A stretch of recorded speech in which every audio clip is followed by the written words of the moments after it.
Anyone who's been watching my channel for quite some time will know that I am a very big anime fan, as if the JoJo references didn't clue you into that. Oh bugger, not again, not again! This must be the work of an enemy stando! People who've been with my channel for quite some time will know that I did originally 3 anime reviews back in the day. And they were all pretty terrible, don't go watch them. And I've been promising for many a month that I would get back to doing these, but unfortunately all my attempts at it, writing scripts, coming up with ideas, none of it worked. But not this time! This time I am determined to make an anime review. Even if the one show I really wanted to do is unfortunately way above my skill level. So let's do the next best thing. Princess Principal. Recently, Japan's been pushing the trend of alternate history, and I don't mean in the Fate style, where history has been a lie all along and everything takes place in modern Japan. No, I mean set in an alternative historical time period, particularly from the First World War onwards. I guarantee that no matter how offensive it may be to Western viewers, we'll eventually get some sort of 9/11 anime featuring a fast response team of magical girls, although that'll probably happen within the space of 20 years, and whether Michael Bay does an adaptation of that event before anime does is anyone's guess. Although it is going to happen. I don't want it to happen. I think it will be pretty bad, but it definitely is going to happen the way things are going. This time, the Cold War's on the chopping block, but very loosely. It seems as if whoever came up with the concept had only briefly heard of the Berlin separation, which isn't in the center of Germany to anyone who knows how maps work, and had the half-brilliant, half-terrible idea to set such an idea in steampunk Victorian London. With high school girls.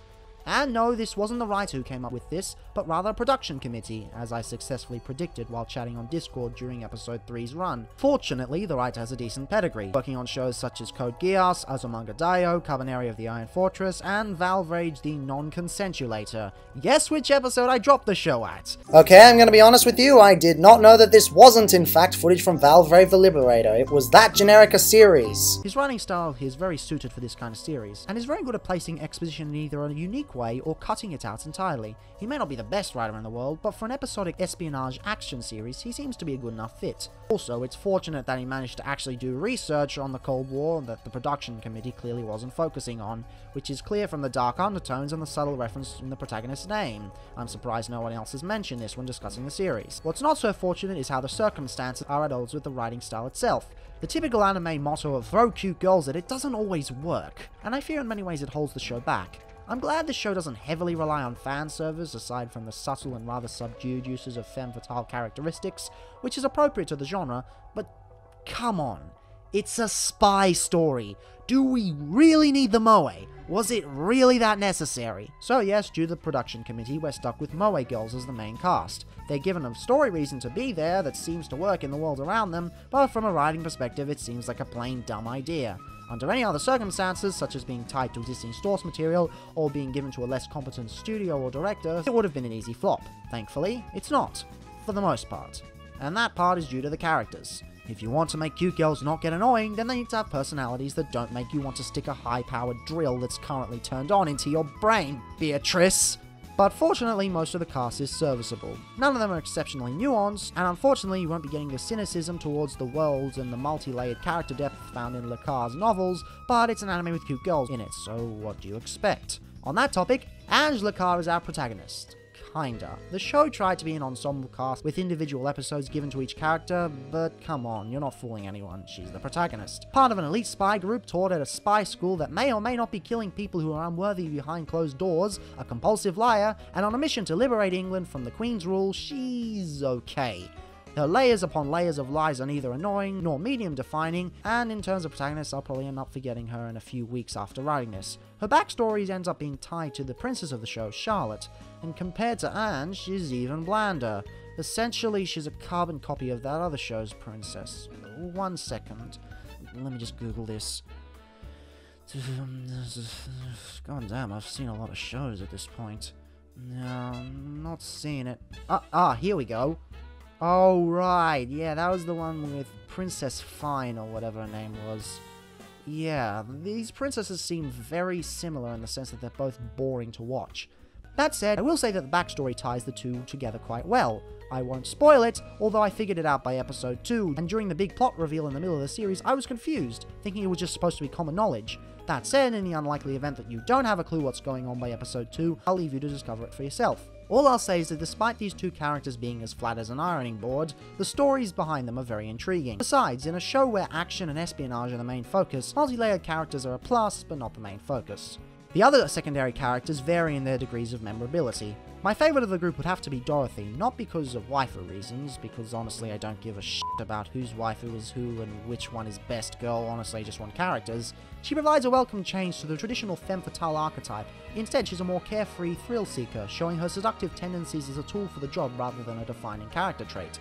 It's atypical, and in a good way. Aside from being the most useful and somewhat of a mentor to the group, she also acts as an anchor into the light-hearted when the show gets a little more grim, although I say that in the broadest of terms because it's nothing compared to that other show that I can't talk about because I lack the experience to take on such a gargantuan task at the moment. Sure, she gets a small amount of backstory that doesn't really explain much in the long run, but she's a welcome addition to the cast that brings a much more cheerful mood to the scenes where it's required, and this is done in a rather successful way. Beatrice! Also, there's a lolly samurai. You know, because merchandise and relatability and stuff, and allowing these otaku to get their foreheads sweating. Did she need to be there? No. Did she add anything to the plot? No. Would the story have either benefited or been diminished with her departure? No. In many ways, she's like Goemon from Lupin III. I assume she'll be given more attention if the series gets a second season, but overall she's kinda useless. She doesn't feel it, but she definitely is at times. And then we have Beatrice.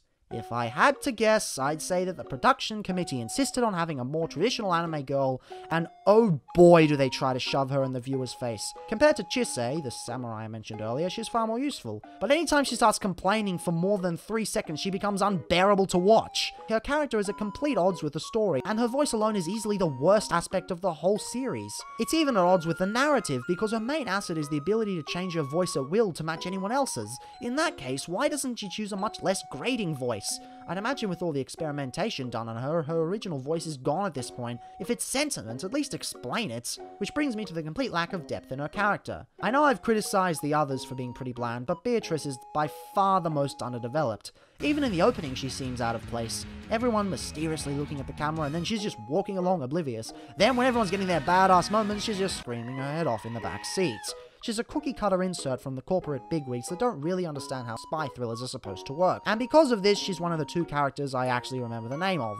Although don't consider that a compliment, because being annoying and being forced to remember the name definitely isn't a compliment. Thankfully, despite the varying degrees of success with character depth, the series more than makes up for it with its main focus, the thriller aspect. Following a non-linear episodic format, which is strange that they don't have to account for any source material issues as this is an original story, each 20-minute block is a self-contained mission. For the most part, they all follow a standard structure, and it's only towards the end that the series starts to fall apart. I assume that once again the higher-ups stepped in and started dictating what needed to be done. The writer and director had developed a pretty solid status quo, but when it time to wrap the series up, things started to go all over the place. We had an episode dedicated to what they did during school time, which was fine I guess. They barely spent any time there, much to the joy of any viewer, but explaining the importance on the side was a decent way of justifying its in-universe inclusion, even though from a writing perspective it's still kind of dumb. At the start of the series it seemed like it was just an excuse to have them be teenagers, but at least now we understand more of how this alternate universe functions, even if it does revolve around the most useless girl of the cast. Unfortunately it gets worse towards the end. The anti-penultimate episode seems like it was meant to take place over 2 episodes with intertwining storylines and many more action set pieces, but was cut back due to timing constraints. It feels like there's a Lakar story here, and it could have been its own amazing season finale if it had been given the proper attention, delving even more into Ange and Dorothy's backstory. There's plenty of interesting concepts here, but sadly none of them get fleshed out. Instead, we're thrown into a cliffhanger that leads into a 2-parter, and honestly, it's a bit of a mess. It's like trying to throw a javelin towards the original Lakar novels, but only making it a few meters in front of you, when another javelin had auto-aim turned on behind you. I'm not sure whose fault this is, but I suspect it's on the corporate side, as with all the other issues. All the stupid cliches are here. The second act where the 2 main characters get angry at each other for no goddamn reason, a new overseer who doesn't really get the order of things, and so many others. I liked the car chase, it was pretty cool, but aside from that, it's far from one of the best episodes. Even with that though, the series maintains a pretty consistent animation quality. Sure, there are some CGI cars here and there, but for the lower budget that this show has, I'm not really that annoyed by it. Besides, you won't be seeing me, a qualified 3D animator, even though I'm complete garbage at it, complaining about CGI cars. The studio helming the project was 3Hz, behind such projects as Dimension Not Seen, Flip Droppers, and Saw Never Heard of It Method. I do know their style, and for the most part they're a new studio intent on providing original and wacky anime content. Although Princess Principal is a far more reserved show when compared to the others they've done, it's also a lot more defined. As with Flip Flappers, I was having a hard time figuring out the details behind Zawaruto! Tokyo Tomare! Rotor! I'm getting ahead of myself. I got what was happening in the specifics, but the big picture never seemed to make much sense out of thoughts and feelings affect the dream world. I do wonder though, should I pick up the rest of the series? Oh no. I gotta stop this before I get Oh, god damn it. F you, YouTube, you're really putting me in a tight spot at the moment. Wait, I'm not actually earning any cash at the moment. Look, I'm all for lower risk shows in the long run. Hell, Studio Bones has made their entire business model around lower and higher risk shows, alternating between Snow White and Blood Blockade Battlefront, then My Hero Academia and Mob Psycho 100. Yes, My Hero Academia is a low risk show with less animation budget put in per episode compared to their higher risk projects. Think about that for a second. They've gotten to the point where they can do a low risk show with that kind of quality. And sure, Studio 3Hz isn't at that level yet, but overall the action scenes are quite well done. Aside from the last few episodes, none of the action seems slow, partially due to the director, who has a huge backlog of credits but never any actual directing. The presentation is also fairly good. Steampunk is a rather hard aesthetic to pull off, as a striking attention to detail is required to make it not look bland, lest you end up with a drab colour palette. Fortunately, this isn't drab, and between this and Cabaneri, it's nice to see this design philosophy getting more attention in anime. Unfortunately, being a small studio, they did have to outsource some of their production to Actors, which many fans of my channel may recognize as the studio behind the best Transformers series.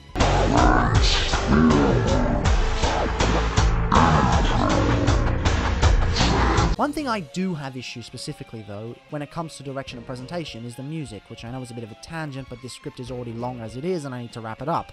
I take no shame in admitting that I do not get the hype surrounding Yuki Kajira.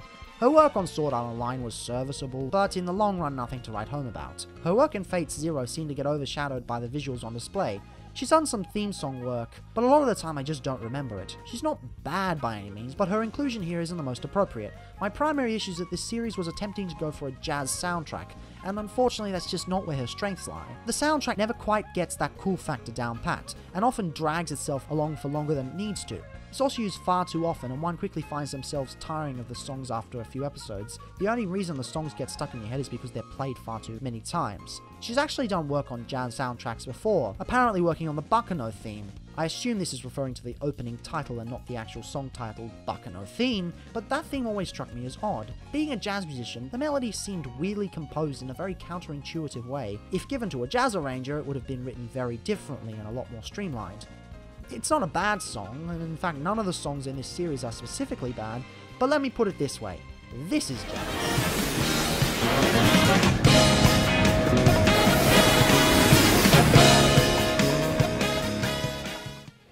This is jazz.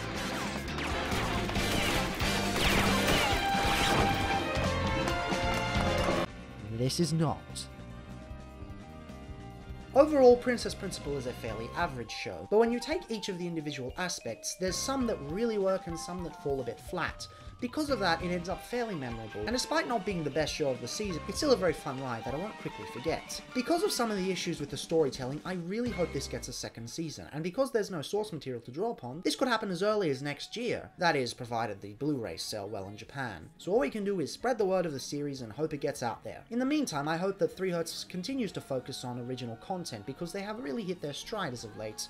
They just need to find that balance between grounding their shows in relatability and also having that quirky nature from shows like Flip Flappers. Or, you know, they could just do whatever other studio's doing and go straight to the isekai genre.